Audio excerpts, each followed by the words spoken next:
Bonjour bien-aimés dans le Seigneur. Ce matin, nous allons regarder pourquoi nos prières ne sont pas exaucées. Le vœu de chaque croyant, c'est de voir ses prières être exaucées. La Bible nous dit dans Matthieu chapitre 21, verset 22, que tout ce que nous demanderons avec foi et en priant, nous aurons l'exaucement. Mais force est de savoir que nos multiples prières ne trouvent toujours pas l'exaucement que nous aurons escompté. Nous allons voir deux raisons pour lesquelles nos prières ne sont pas souvent exaucées. Premièrement, nous allons voir le fait que nous refusons de laisser l'Esprit de Dieu gouverner notre esprit. Deuxièmement, c'est l'ignorance des lois de Dieu. Parlant de l'Esprit de Dieu qui gouverne notre esprit, vous savez, le Seigneur, c'est l'Esprit. Et quand il vient habiter en nous, il le fait par son esprit. Et là où réside l'Esprit du Seigneur, réside la liberté. Nous sommes libres en Christ. Et dans le livre de Romains, chapitre 8, le verset 16, la Bible dit que l'Esprit de Dieu essaye de convaincre notre esprit pour que notre esprit accepte que nous sommes des enfants de Dieu. C'est tout un cheminement. Et quand nous laissons l'Esprit de Dieu nous convaincre que nous sommes véritablement des enfants de Dieu, tout change. Nous nous soumettons à cet esprit. Et quand nous refusons de nous soumettre à l'Esprit de Dieu, alors l'Esprit de Dieu s'attriste et il n'opère plus en nous. Il ne nous met plus en garde. L'un des premiers buts de l'Esprit de Dieu dans le croyant, c'est de le convaincre du péché et du jugement. Quand l'Esprit de Dieu gouverne dans nos vies, il nous convainc. Chaque fois que nous avons fauté, il nous rappelle pour nous amener à la repentance. Et cette repentance continuelle nous donne d'être dans la même longueur d'onde avec le Seigneur. Et nos prières ne peuvent qu'être exaucées.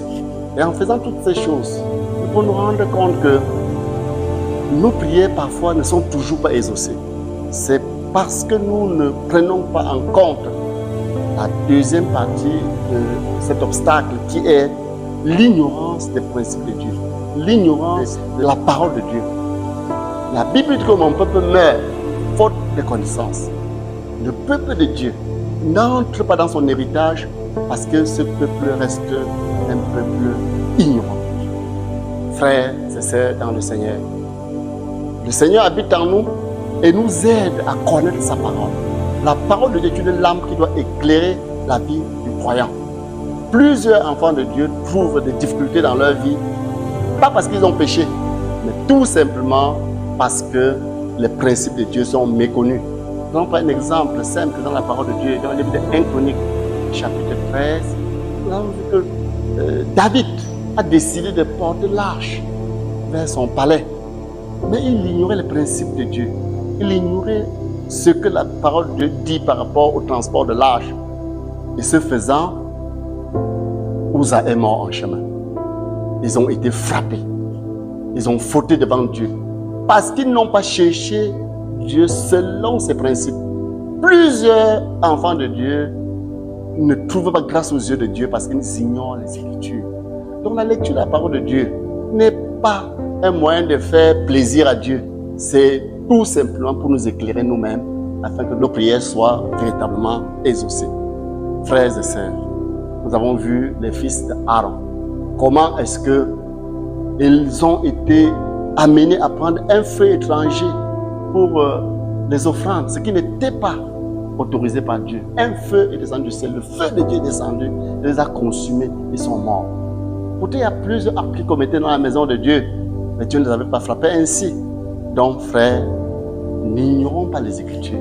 Lisons les Écritures pour nous instruire, pour faire en sorte que nos prières soient véritablement exaucées. Que Dieu nous bénisse et prenons vraiment soin de ces choses à partir d'aujourd'hui si nous voulons voir nos prières être exaucées. Premièrement, comme nous l'avons dit, vraiment prendre soin de laisser Dieu gouverner et commander tout ce que nous faisons. Et deuxièmement, nous instruire jour après jour de la parole de Dieu et essayer de les mettre en pratique afin que nos multiples prières trouvent enfin leur exaucement. Que Dieu nous bénisse.